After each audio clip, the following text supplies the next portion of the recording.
നമസ്കാരം. ഇന്ന് ഇത് കേൾക്കുന്നത് യാദർശികമല്ല. കഴിഞ്ഞ കുറച്ച് ദിവസങ്ങളായി നീ പണത്തെക്കുറിച്ചും ജീവിതത്തെക്കുറിച്ചും ഒരുപാട് ചിന്തിച്ചിരിക്കാം. പക്ഷെ ഇപ്പോൾ ഒരു കാര്യം പതിയെ മാറാൻ തുടങ്ങും. ചില സമയങ്ങളിൽ സമ്പത്ത് വരുന്നതിന് മുമ്പ് ജീവിതം ചെറിയ ചെറിയ സയൻസ് കാണിക്കും. അൺഎക്സ്പെക്റ്റഡായി ഒരു കോൾ, ഒരു പുതിയ അവസരം, അല്ലെങ്കിൽ പെട്ടെന്ന് മനസ്സിൽ വരുന്ന ഒരു പോസിറ്റീവ് ഫീലിംഗ്, ഇവയെല്ലാം പുതിയ ഫ്ലോ ആരംഭിക്കുന്നതിൻ്റെ സൂചനയായിരിക്കാം. അതുകൊണ്ട് ഇന്ന് എനിക്ക് കഴിയില്ല എന്ന ചിന്ത കുറച്ചു നേരത്തേക്ക് വിട്ടേക്കൂ.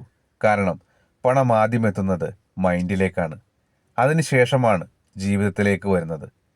ഇപ്പോൾ ഇത് മനസ്സിൽ സാവധാനം പറയൂ: ഞാൻ സമ്പത്ത് സ്വീകരിക്കുന്നു, പണത്തിൻ്റെ ഫ്ലോ എന്നിലേക്ക് വരുന്നു, എൻ്റെ ജീവിതത്തിൽ സമൃദ്ധി ആരംഭിക്കുന്നു. ഇന്ന് മുഴുവൻ നിന്റെ ഫീലിംഗ് ശ്രദ്ധിക്കൂ. കാരണം ചില കാര്യങ്ങൾ വരുന്നതിന് മുമ്പ് മനസ്സാദ്യം അത് ഫീൽ ചെയ്യും. നീ ഈ മണി എനർജി സ്വീകരിക്കാൻ തയ്യാറാണെങ്കിൽ കമൻറ്റ് ചെയ്യൂ: സമ്പത്ത് ഞാൻ സ്വീകരിക്കുന്നു എന്ന്. യൂണിവേഴ്സ് നിങ്ങളുടെ ജീവിതത്തിൽ അത്ഭുതങ്ങൾ തന്നെ പ്രവർത്തിക്കും.